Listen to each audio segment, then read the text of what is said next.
Hello, I am Sir Stamford Raffles statue. I've watched over the Singapore River since 1972 as a replica of the original, which is at Empress Place. Today, I'll tell you a great story, one of the great Lion City. First arrived on this beautiful island, I instantly realized the potential it had. I invested in it, but looking back, I realized how poorly it was run. I should have placed greater emphasis on togetherness. Anyways, it was amazing how I was able to change a small fishing village into a trade giant. Fortunately, soon after the birth of this country, the Japanese decided to take over, and they did so for a couple years. It was a terrible time, and I admit the British were at fault. It was gruesome for everyone.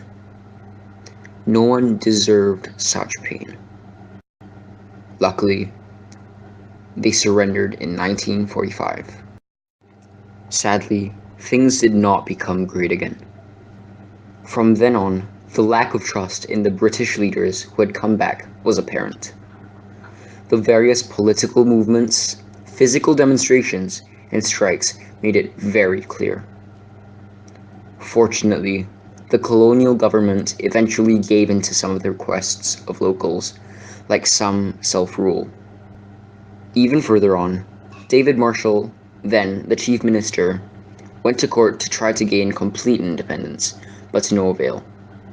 He stepped down and his successor to the harbour front, Mr. Lim Yew Hock, managed to fight for Singapore, with the British being slightly more willing due to a greater hand on the communist situation. Soon, Singaporeans had their first permanent election, and the PAP ended up holding a majority of the seats. Mr. Lee Kuan Yew became the Prime Minister.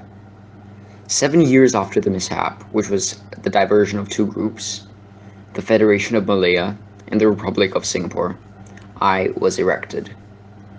Near the Singapore River, I saw Singapore progress. A great emphasis on education and a strong armed force allowed the Republic to flourish, to become what it is today. Despite being an already amazing community of great racial diversity, Singapore has yet to reach its golden age.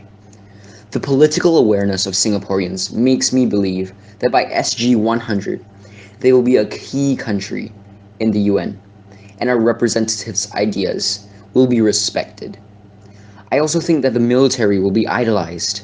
The compulsory national service, an idea adapted from Israel, and overseas training will be happening throughout the world.